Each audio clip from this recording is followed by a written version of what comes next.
Hello guys and welcome back to another episode of KSP Wayfinders. Now to be honest, I have not said that sentence in a long time because I haven't really been making many videos in this series. I've been focusing on stuff like KSP Revival and KSP Galactic Quest. However, I feel like I don't really have as much motivation as I did for this series, so I'm thinking about not making any more videos about KSP Wayfinders. Now don't worry, this probably won't be the end of the series. In fact, I'm actually thinking about continuing this series in the form of live streaming. I just won't be uploading any more videos like I do with my other series, because I really like to focus more on up-to-date content. I mean, Galileo's planet pack is amazing and all, especially with the latest graphics mods. It just isn't really as popular nowadays as, say, Promised Worlds or Kerbal Star Systems 2. I'd rather kind of cover more recent content. So for this reason, I'll probably stop making videos for KSP Wayfinders and focus on live streaming it instead. I might live stream it, maybe I won't, but I'll try to live stream it because live streaming is something I would love to do. Now, we should probably get to what we're doing here on screen. We're going to do our first interplanetary mission in the entire series. In the last episode of KSP Wayfinders, we constructed the Odyssey, our very first interplanetary vehicle. This spacecraft will be going to Niven, which is a desert planet with a good amount of gravity and a very thin atmosphere.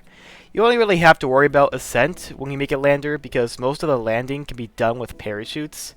Any excess velocity can be cancelled out with engines, but you don't really need too much delta V in the descent stage. Now, this is the rover we're going to be sending to Niven. It's going to have a crew, it's going to have a laboratory, it's going to survey the surface for a long period of time. Instead of just sending a basic lander over there, I want to do a more thorough investigation of what lies on Niven's surface. Who knows, might have even had life, or maybe still does have life. Who knows, we'll have to see for ourselves. I also will send a scanning satellite to Niven. In fact, I believe I already sent one last episode, to scan all the biomes available, because I want to make the most of all the science in the biomes.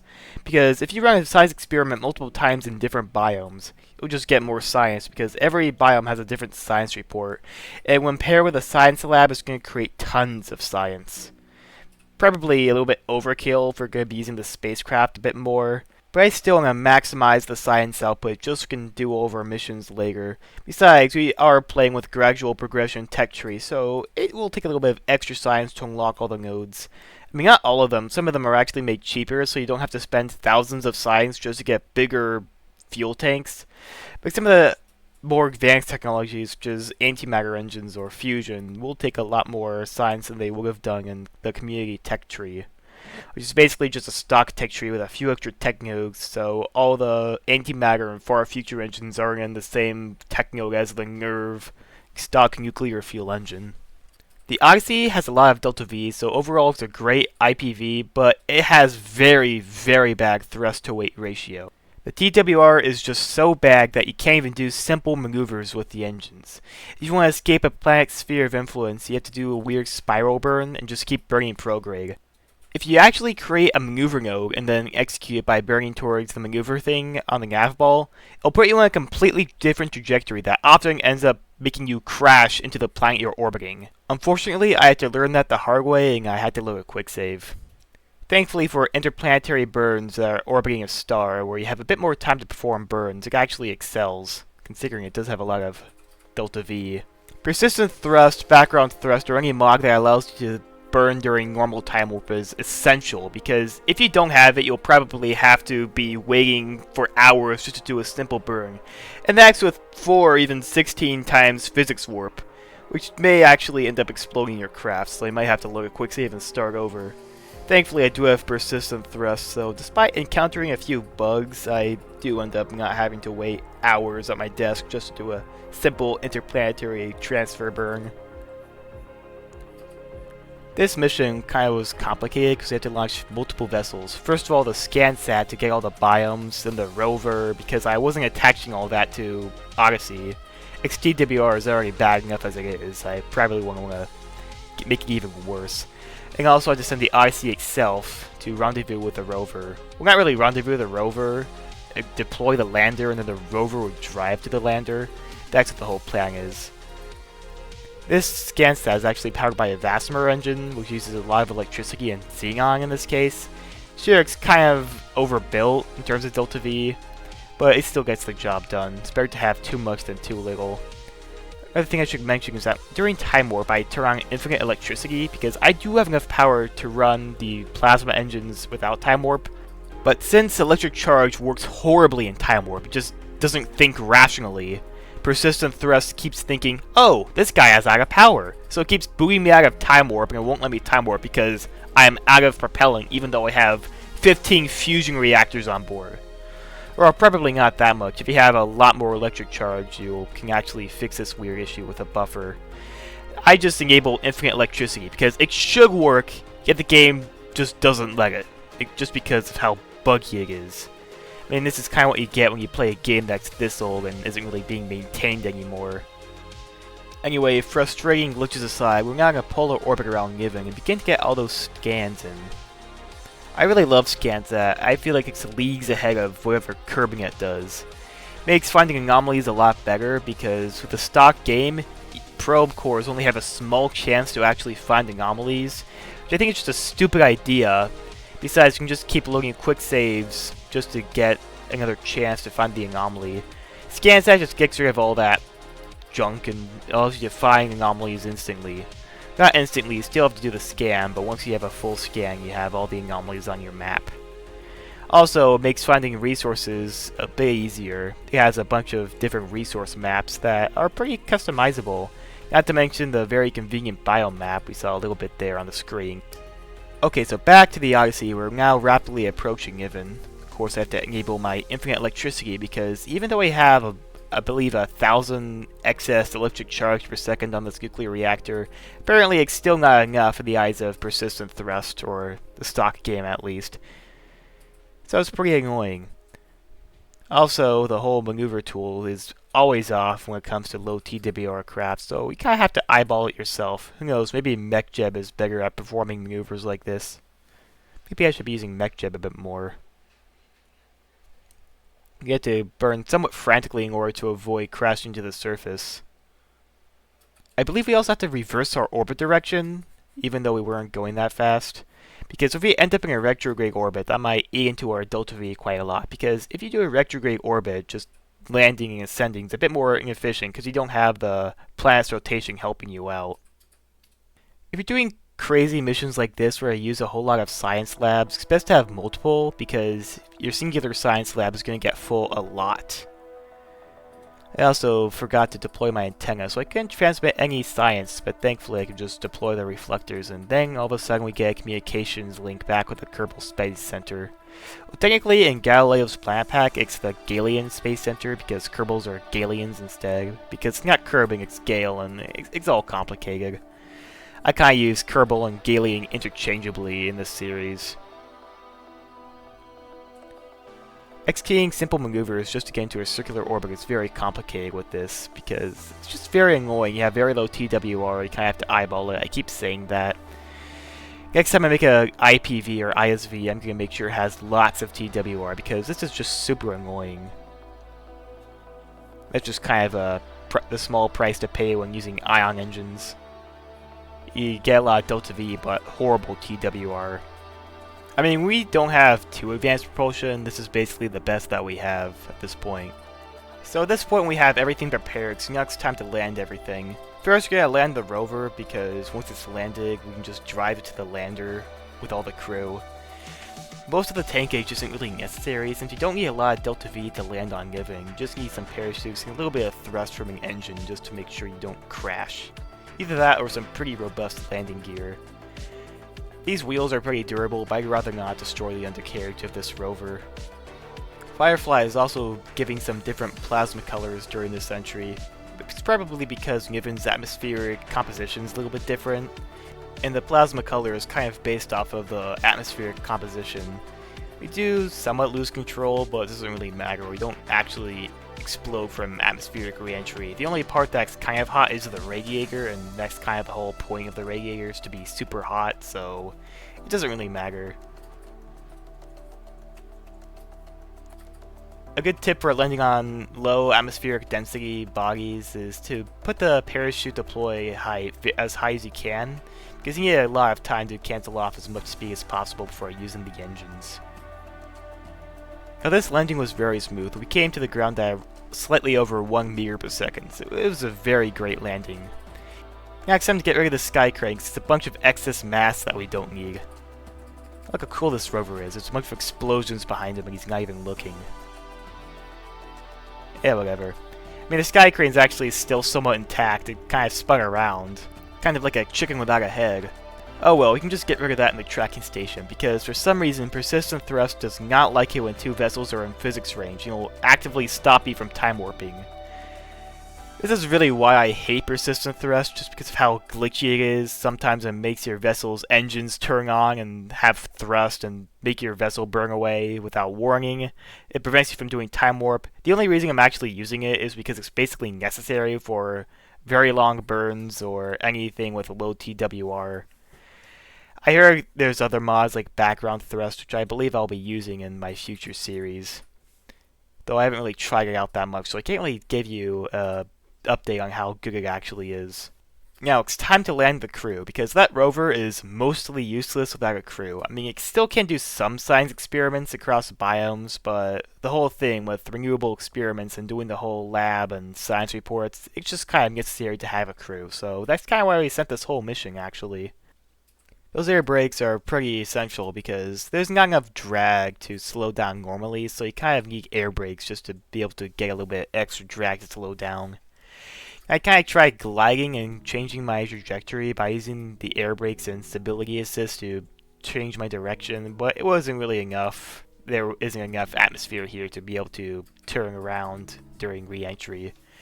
So I'm just going to land normally and just let the rover drive over, because I am using Bon Voyage, so simple road trips should be a lot easier. In fact, the whole reason I did this mission is because I have Bon Voyage, and I felt like it'd be cool to send a crew rover over.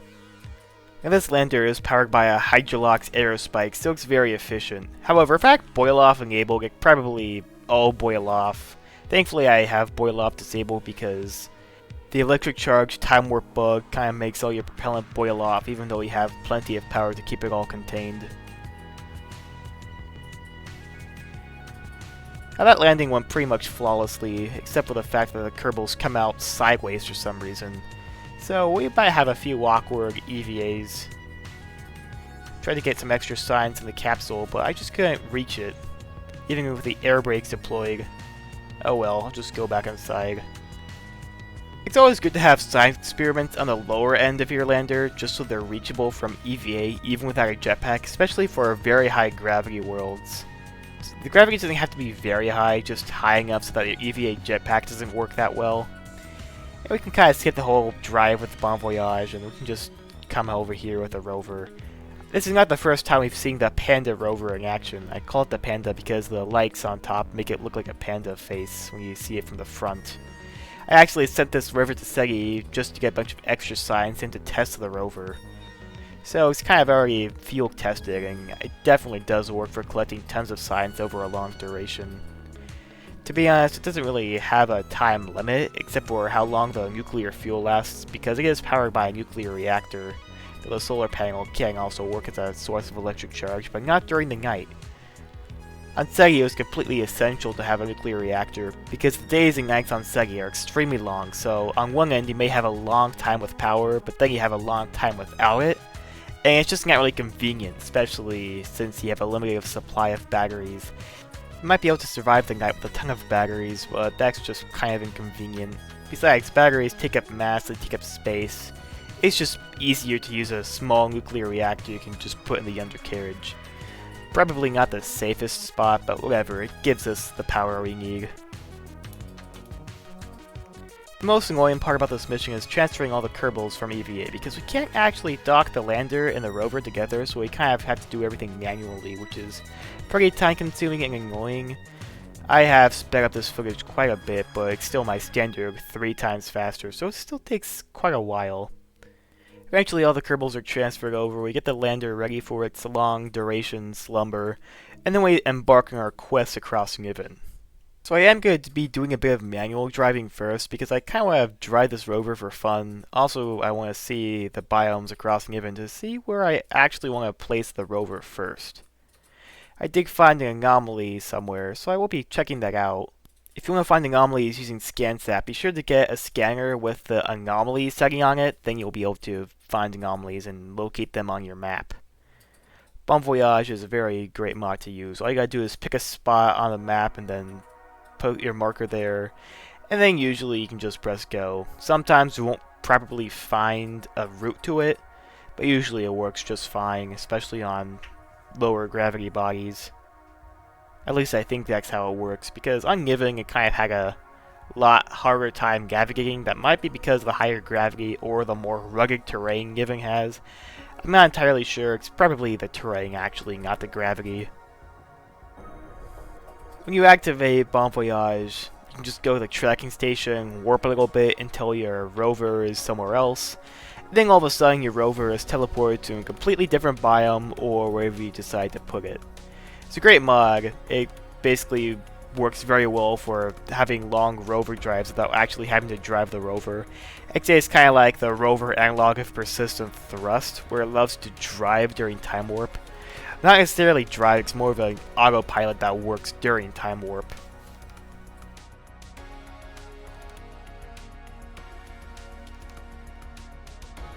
I love using Bon Voyage for multi-biome missions like this. It allows me to kind of skip between biomes very quickly and collect a ton of science. In fact, most of the time in this mission isn't spent driving, it's actually spent standing still processing all the science, because I collected a lot of scientific data.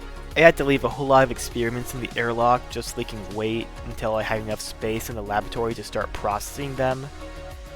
It's just kind of annoying to have to time warp. Thankfully I have mods like Automatic Lab Housekeeper that makes it a lot easier to transmit experiments, because it even works during time warp. Like every so often it'll transmit all the data in the laboratory automatically. It even works when you're focused on another vessel, which is really great, really convenient.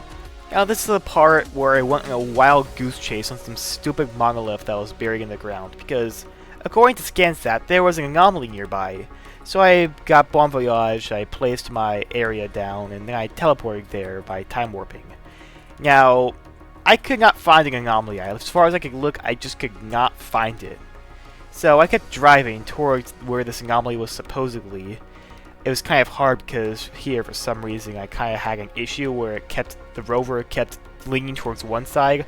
So I tried using MechJeb rover autopilot, but I just couldn't get it to work. So I just did the whole drive manually. I was wasting so much time finding this mystery anomaly that ScanSat insisted was there. Eventually I just gave up and was like, you know what, I'm just going to teleport myself there with Cheeks and see if this anomaly actually exists. And guess what? It actually did, but it was just a boring stock monolith buried in the ground so I couldn't see it. So it wasn't even an interesting anomaly, it was buried in the terrain, so it was just a waste of my time finding this mystery anomaly. So eventually I just loaded a quick save and decided to call off this whole goose chase for this anomaly. I mean, to be honest, anomalies don't really give you any science, but they do look cool, unless they were a monolith buried in the sand. Anyway, that's enough of that. So with all the science transmitted back home, we have a whole lot of science to unlock a bunch of new parts. I used a lot of science to unlock a couple science experiments and a bunch of ISRU parts I probably will never use, because Blue Dog Design Bureau adds a bunch of bluey science experiments. I would use Blue Dog Design Bureau a lot more if it weren't for the amount of part bloat it adds. It's just unimaginable amount of parts that you'll never use. It's really annoying. The other reason is, if I'm not making KSP Wayfinders episodes anymore, and if I don't continue making live streams for this series, then I won't even be playing on the save file, so none of these parts will ever be used. Anyway, we still got a lot of science in this entire mission so far, and we're gonna get a whole lot more later, because we still have tons of scientific experiments to process in the laboratories. Another thing I should mention about this rover is that there's actually 2 laboratories on here, but to be honest, it isn't really enough. We're going to take a quick break from a given mission to return to Wanderer 1, which is a very old probe that was sent 3 in-game years ago that was made to explore the outer planets of the Ciro star system. So basically our version of the Voyager probe. Except this one didn't do a bunch of scheduled flybys. This one actually goes into orbit around the gas giants it visits, and then visits all of its moons. Which is pretty cool, it gets a bunch more science. It's powered by a very high efficiency cesium powered ion engine, which is powered by a nuclear reactor, so that's pretty cool. It'll give us all the power we need, even super far away from the star. If I recall correctly, this gas giant is Goss. I believe it's the second gas giant in this whole Zero star system in Galileo's planet pack. Yeah, we're only going to get into orbit around it for now, but eventually we'll come back and see all the moons it has to offer. But for now, we gotta go back to our Niven Rover real quick. Now this whole Niven Rover mission has lasted quite a while, and we're actually on the poles of Niven right now. I'm trying to use Bon Voyage to calculate a route to the lander, because now it's time to return home. However, Bon Voyage is being difficult, so I kinda have to plot a point to a different area on the map, and then plot a course to the rover from there, because for some reason Bon Voyage just couldn't find a route to the lander. So sometimes you kinda have to do things the hard way. Thankfully at this point we're very close to the lander, so we only need to do a short drive until the Kerbals get to the lander and are able to return home. Though the voyage back to Gale will still take a bit. This is basically the end of their mission, and the IPV Odyssey is a lot more luxurious than the rover, having artificial gravity and all. It's also a lot more spacious, so I'm sure these Kerbals are very eager to get back on the IPV Odyssey. But then again, they won't be able to stretch their legs outside. I mean, I could do a more direct transfer back to Gale to speed things up, but to be honest, I don't want to waste fuel. There's not really a need, and besides, getting back to Gale from Niven is pretty quick because the two planets are very close together. But then again, this is 2.5 times the rescale, so it still will take a little bit longer, with everything being a lot bigger. Now it's time for the arduous process of transferring the crew. Again. Yippee. Transferring crew across landers can be made a lot easier if the airlock to the lander is made a lot lower. In my Kerbal Space Program Resurgence and Revival series, I've created heavy landers with the airlocks rather close to the ground, which is really useful for high gravity bodies where you can't really use the EVA jetpack. Anyway, there's only one more Kerbal, now it's time to transfer her over. Anyway, now it's time to get off this rock and return to orbit. First, we gotta make sure the rover is a safe distance away. I suppose it'll stay here, do some scientific research, but other than that, it's pretty much useless at this point, since we're not going to be using it anymore. Wait, now it's time to take off and leave Niven. This Hydrolox aerospike is very efficient and is definitely more than capable of returning to orbit and rendezvousing with the Odyssey IPV. I'm really proud of how this lander came out. I originally was going to have the command pod double as the return capsule, but I tested this in my SETI rover mission, and this capsule is not designed for a return trajectory in 2.5 times rescale. I mean, maybe it will work from just doing it from a low orbit, which is the case that we're doing in this mission. But returning from a moon in orbit of your homeworld, especially in 2.5 times rescale, it just won't work. This capsule has too little drag to slow down properly, and it has less thermal tolerance, having a lower heat tolerance, and I don't think it has as much a blagger as, say, a normal heat shield would. So it cannot properly slow down without exploding. In fact, when I did the whole return mission from the SETI mission, I had to nerf the atmospheric heating by a whole lot. So that's somewhat unfortunate, but thankfully we have a much cooler return vehicle we can use to ferry our crew, that being the Fortune Space Shuttle. We'll see more of that later this episode. Of course, I can't forget to collect all the science experiments I collected on the surface of Niven, because if I left them behind, that'd be kind of stupid. I mean, these experiments are probably just a drop in the bucket compared to all the science lab research we did. I mean, I still want to collect as much science as possible. I mean, I did pack these science experiments on this lander specifically for a reason. And you can just skip the whole rendezvous stuff and dock directly with the mothership. Turns out it's a lot easier to dock a singular command capsule in a docking port than the whole lander itself. I did the coupling off camera because the whole Hydrolox rocket wasn't needed anymore. This has been a very long mission, now it's finally time to return home. Except for the fact we do have to wait for a transfer window, but I could just fudge the MechJeb maneuver planner a little bit to get me a closer return trajectory home. Now it's also time to say goodbye to the lander, but in order to separate from it properly, I have to re-enable the RCS, because I disabled it during the assembly of this entire vehicle, be able to move ourselves away from the lander. Now, we still have a lot of science from this mission to spend. In fact, we got a whole lot more from the laboratory.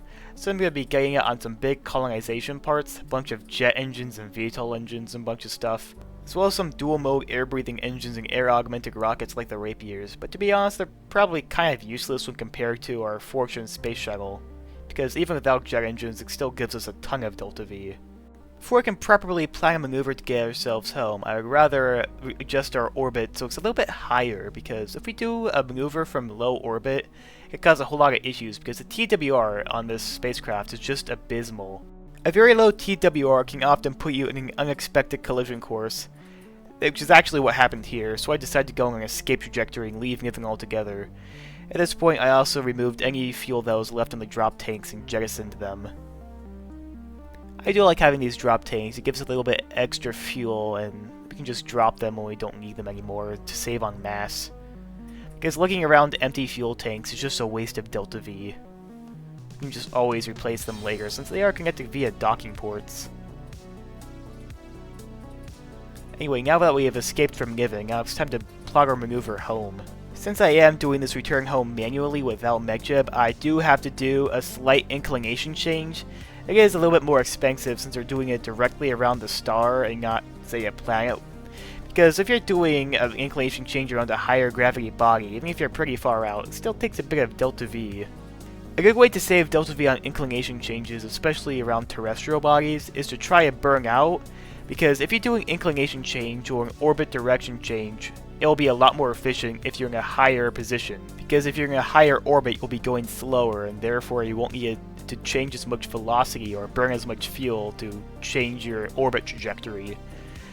I mean, if you have to burn all the way out there, it may not be as efficient as just doing the inclination change, but if you already have a high orbit or eccentric orbit, it's a lot more efficient.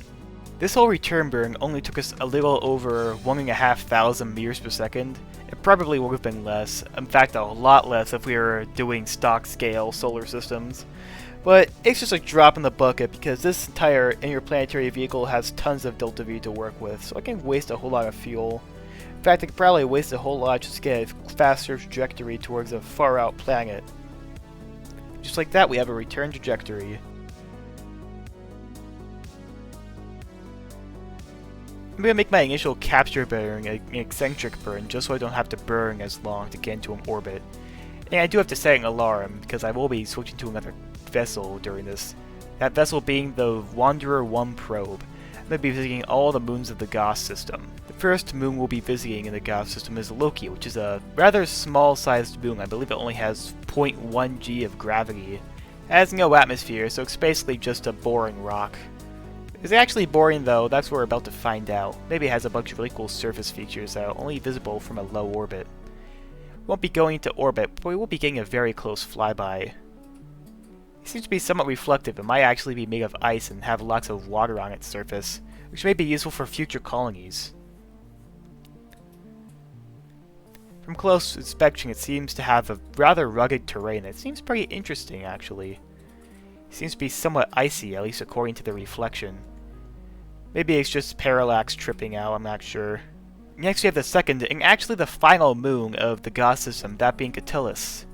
It's very interesting because it actually has a moon of its own, that being Tarsus. Both of these moons actually have an atmosphere, so it's going to be very interesting. They're going to be somewhat similar to Titan, if I recall correctly. I've actually managed to get a flyby of both Catullus and Tarsus, so that's going to be pretty cool.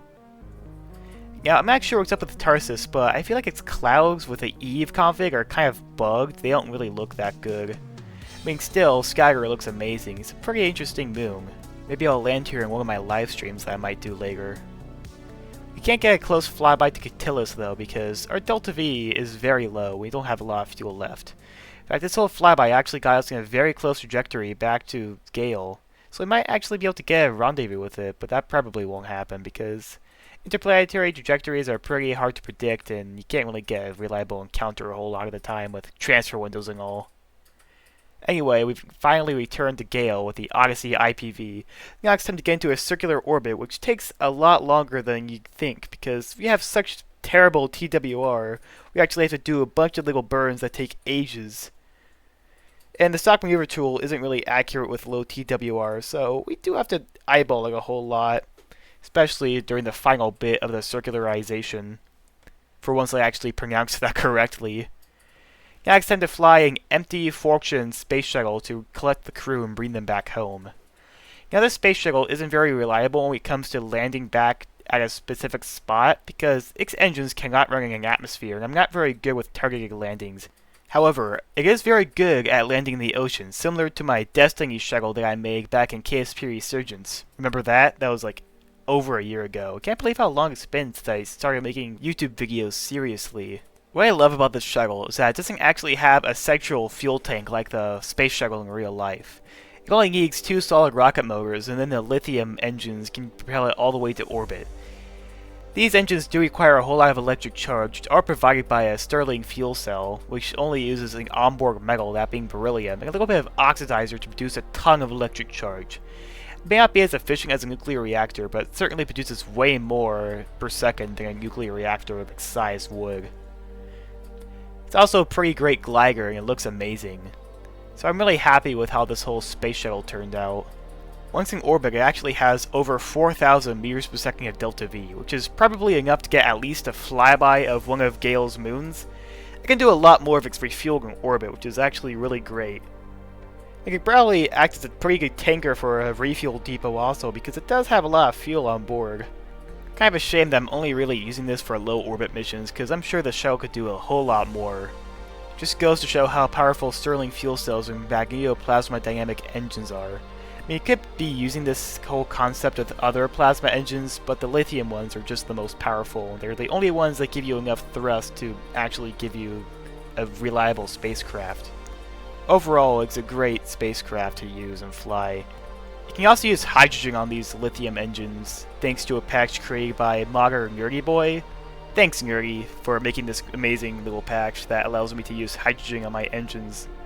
I mean, lithium is a better fuel usually because it offers a lot more density, but hydrogen is more efficient, so if you do have a lot of tankage to make up for any lost delta V, hydrogen will get you more delta V and therefore more range usually. Docking with a Fortune space shuttle is actually very easy because I put a ton of RCS on this, a bunch of RCS ports. The ones from Mark II expansion, the inline ones, are actually very useful because they offer a whole lot of ports. It also offers a whole lot of regularly attachable ports, which are really nice. In fact, I believe those are the only ones I use, other than the integrated RCS and the hypersonic nose cone, also from Mark II expansion. Great mod for making space planes, which I highly recommend. It's also compatible with Textures Unlimited Recolor Depot, which is a great mod, but it doesn't really have a whole lot of compatibility with a bunch of part mods, which is probably the reason why it's kind of obsolete nowadays with the advent of Reforged Materials Redux, which basically takes a Textures Unlimited dig and kind of cranks it up to 11 because it's extremely customizable. You can actually only choose to color certain areas of a mod. You can also apply decals like heat tiles and stuff, which is very, very amazing. I'm not using it in this series, but I am using it in KSP Galactic Quest, my new series. I mean, all the videos I have uploaded right now use the older version of Reforged Materials, but as of now I've actually installed the new Redux version, which is completely rebuilt from the ground up, and it's just a massive step forward. So if you want to recolor your spacecraft, and don't want to use Turg or have parts that are incompatible with Turg, get Reforged Materials Redux. Though the whole function with being able to select certain meshes and not using the region tool is a little buggy, sometimes it causes parts to break. Usually it works, so that's a plus. Anyway, when it comes to descent, I feel like the Fortune space shuttle is amazing, except for the part that one of our air brakes blew up. I mean, this is 2.5 times rescale, so it's going to be a little bit more violent. We also fly right by the volcano right next to the Kerbal Space Center, so that means we won't be doing any runway landings. Thankfully, we happen to land right in the ocean, so that's very convenient, because the ocean's a lot safer for landing space planes than, say, a mountain would. I mean, as a glider, this space plane works great, but as an actual powered plane, it doesn't really work that well, because these lithium engines do not work in an atmosphere. I do actually try to fly back to the Kerbal Space Center, but eventually I just realized it's a lost cause and just go to land in the ocean. Now, fortunately, that will be the end of this episode. Hope you guys enjoyed watching it, and I'll see you all later.